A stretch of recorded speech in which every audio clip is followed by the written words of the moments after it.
ആദ്യഘട്ടത്തിൽ ഇതൊരു കാണാതാകലായിരുന്നു. അതായത് മാൻ മിസ്സിംഗ് കേസായിട്ടാണ് രജിസ്റ്റർ ചെയ്തത്. മാൻ മിസ്സിംഗ് കേസ് ആയതിനാൽ തന്നെ അദ്ദേഹത്തെ കണ്ടെത്തുക, അല്ലെങ്കിൽ അത് ജീവനോടെയാണെങ്കിലും അല്ലാതെയാണെങ്കിലും കണ്ടെത്തുക എന്നുള്ളതായിരുന്നു പോലീസിന്റെ ആദ്യ ലക്ഷ്യം.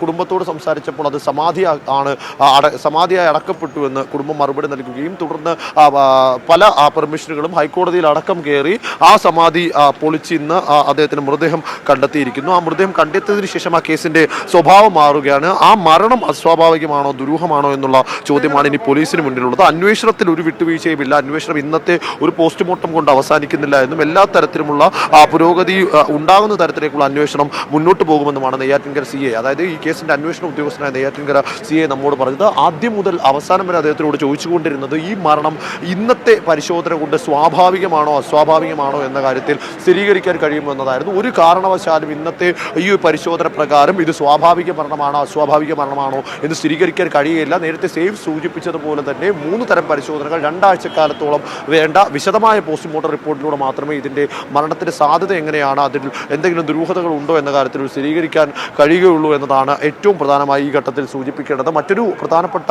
വിവരം എന്ന് പറയുന്നത് ഇനിയുള്ള അടുത്ത ഘട്ടത്തിലേക്കുള്ള അന്വേഷണം നേരത്തെ സൂചിപ്പിച്ചതുപോലെ മരണത്തെ ചുറ്റിപ്പറ്റിയിട്ടാണ് ഉള്ളത്. അതിൽ ആദ്യഘട്ടം എന്നോണം ഈ കുടുംബത്തിന്റെ മൊഴിയെടുക്കുക എന്നതാണ്.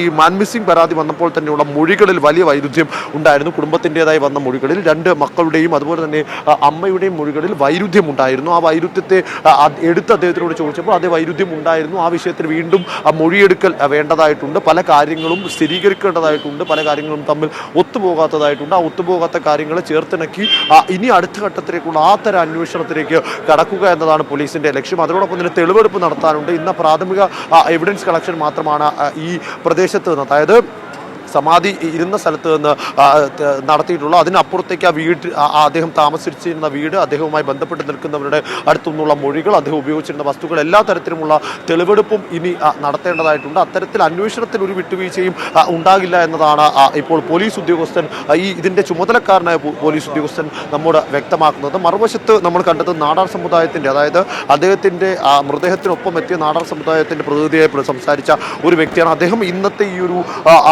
ആദ്യഘട്ടത്തിൽ വന്ന പ്രാഥമിക വിലയിരുത്തലിന്റെ അടിസ്ഥാനത്തിൽ തന്നെ മരണം സ്വാഭാവിക മരണമാണ് എന്നും മറ്റു ദുരൂഹതകളൊന്നുമില്ല എന്ന തരത്തിലേക്കുള്ള നിഗമനത്തിലേക്ക് എത്തുകയാണ്. ആ ഘട്ടത്തിൽ ഇതിനെ മറ്റൊരു തലത്തിലേക്ക് കൂടി കൊണ്ടുപോകാനുള്ള ശ്രമം നടക്കുന്നുവെന്ന് പറയാതിരിക്കാൻ കഴിയുകയില്ല. കാരണം ഈ സേഫ് നേരത്തെ സൂചിപ്പിച്ചൊരു പ്രധാനപ്പെട്ട കാര്യമുണ്ട്. ഹൈക്കോടതിയുടെ ഇടപെടൽ വന്ന നിമിഷം മുതൽ ഇന്ന് ഈ മോർച്ചറിയിലേക്ക് മൃതദേഹം, അല്ലെങ്കിൽ പോസ്റ്റ്മോർട്ടം കഴിഞ്ഞ് ഈ സ്വാഭാവിക മരണമാണ് എന്ന തരത്തിലേക്കുള്ള വാർത്തകൾ വന്നു തുടങ്ങും വരെയും ഇത്തരത്തിലുള്ള ആരുടെയും സാന്നിധ്യം ഈ മരണം നടന്ന വീട്ടിലോ അല്ലെങ്കിൽ ഇത്തരത്തിൽ സമാധി സ്ഥലത്തോ മെഡിക്കൽ കോളേജിന്റെ പരിസരത്തോ ഒന്നും തന്നെ ഉണ്ടായിരുന്നില്ല. പക്ഷേ ഇത്തരത്തിൽ ഒരു സാധ്യത, അത് ഇവിടെ മറ്റ് അസ്വാഭാവിക പ്രശ്നങ്ങളൊന്നുമില്ല എന്ന തരത്തിലേക്കുള്ള ഒരു സൂചന ലഭിക്കുന്നു. ഉടൻ തന്നെ അതിനെ വേറൊരു തരത്തിൽ മാർക്കറ്റ് ചെയ്യുന്നതിന് വേണ്ടിയുള്ള ഇടപെടലും ഉണ്ടാകുന്നു എന്ന തരത്തിലേക്ക് വീണ്ടും കാര്യങ്ങൾ പോവുകയാണ്. ഇപ്പോൾ നാളെ ഈ സമാധി, അതായത് ഇദ്ദേഹത്തിന്റെ സംസ്കാര ചടങ്ങുകൾ മഹാസമാധി എന്ന തരത്തിലേക്ക് വലിയ രീതിയിൽ നടത്താനാണ് ഇപ്പോൾ ഇദ്ദേഹവുമായി ബന്ധപ്പെട്ട് നിൽക്കുന്നത് ഈ നാടാർ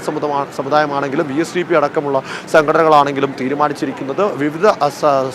സംസ്ഥാനത്തെ വിവിധ സന്യാസി മഠങ്ങളിൽ നിന്നുള്ള സന്യാസിമാരെ കൊണ്ടുവന്നുകൊണ്ട് ഒരു മഹാസമാധി എന്ന തരത്തിലേക്ക് ഒരു വലിയ ചടങ്ങായി, വലിയ പരിപാടിയായി 3 മണിക്ക് ആരംഭിച്ച് വൈകുന്നേരം 5 മണി വരെ നീണ്ടു നിൽക്കുന്ന, 2 മണിക്കൂറോളം നീണ്ടു നിൽക്കുന്ന വലിയ ചടങ്ങായി നടത്താനാണ് ഇപ്പോൾ ഈ കുടുംബവും അതിനോടൊപ്പം തന്നെ ഇവരോടൊപ്പം ഇപ്പോൾ ചേർന്ന് നിൽക്കുന്നവരും തീരുമാനിച്ചിരിക്കുന്നത്.